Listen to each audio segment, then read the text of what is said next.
Good morning, everybody. Welcome to our Monday Rewind video blog. Today is Monday the 18th of December 2017, coming to the end now. And my first order of the day is to send out condolences to Jason Day and his wife Ellie. Ellie had a miscarriage recently, and for a mother that is a terrible thing to go through. And all of us at the Melsol Golf School send condolences to Jason and Ellie. Justin Rose is certainly the hottest golfer on the planet right now. It's amazing how, these golfers go through waves. First of all, Hideki Matsuyama, was winning 3 or 4 times and was very, very dominant. And then Dustin Johnson, all of a sudden, he won, and then a bit of a hiccup at the Masters where he injured himself, and then he kind of lost his winning ways. And in the last couple of months, Justin Rose has just dominated and played such fantastic golf. And yesterday at the Royal Jakarta in Indonesia, he started with a 62 in the first round and finished with a 62 in the final round to win by 8. So a very dominating performance from Justin. He looks very relaxed in his own skin. He's got so much confidence right now, and he just believes in himself. And it's for all of us that play golf, we know that feeling. We know the feeling of, going out there and finding a day where everything clicks and it just seems so easy, and you ask yourself, why, does it sometimes feel so difficult?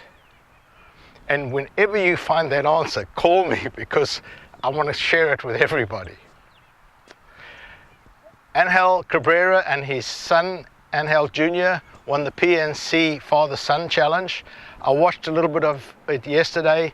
It was fantastic to watch Lee Trevino and Jack Nicklaus, well into their prime now, past their prime, play such beautiful golf. Jack was playing inspired golf. He has a grandson that he played with, who he admitted, maybe wasn't ready for this tournament. He's only 15, but he's a big boy for 15.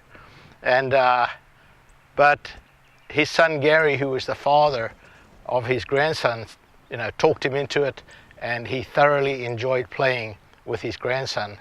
And maybe he'll get an invitation next year. Lee Trevino still has those short game shots around the green. He was knocking the ball dead.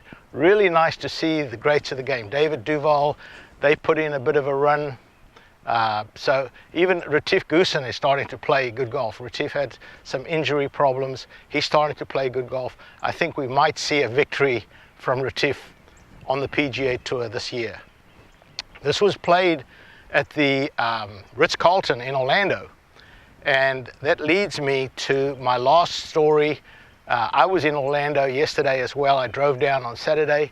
They had a dedication at Orange County National Golf Club for my late friend and mentor, Phil Ritson. Phil passed away on August the 19th. And Orange County National contacted Michelle Ritson, Phil's ex-wife, and said, we'd like to honor Phil in some way.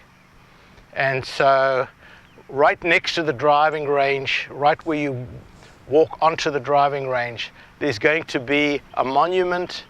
They didn't, at the ceremony yesterday, they did not have the monument. The granite monument wasn't ready, but they had the plaque ready that's going to go on. It's a very nice plaque honoring Phil Ritson as a visionary in the golf game, and I certainly agree with that. And it was a nice turnout. 2 of the instructors that have worked for Phil for a long time that I personally know very, very well, Bill Underwood and of course Andy O'Brien. Both of them were there. I haven't seen them in 20 years, and so that was really nice to see those 2. And then David Ledbetter, David Ledbetter got his start with Phil Ritson. Phil Ritson got him out here. He apprenticed under Phil in Orlando, and then when Phil decided to give up his coaching of PGA Tour players. He gave most of his stable to David Ledbetter. One of those people was David Frost. David Frost introduced him to Nick Faldo, and a great relationship was built between Nick Faldo and David Ledbetter, and the rest is history. David has become one of the top teachers in the world. So it was really nice to see him. I reminded David that the first time we met was in 1969 at Henry Chapman Golf Club, when I was up there playing on the South African tour, and the last event of our season was up there at Henry Chapman, which is now Harare and not Salisbury as it was back then.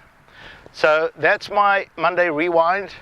The news from last week. I have already pre-shot the Tuesday, Wednesday, Thursday and Saturday video blogs here at Paulie's, but I leave for Mexico on Thursday, and so next week all of my tips will be coming from beautiful Malinalco Golf and Country Club in central Mexico.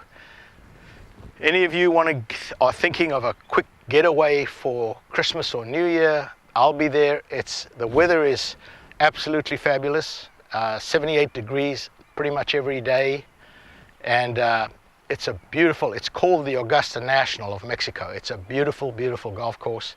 We have accommodations on site, so you can stay right there, eat right there, and if you venture into the town, fabulous time in the town, some great restaurants, and I certainly am looking forward to spending about 3 weeks down in Malinalco. So I'll see you tomorrow.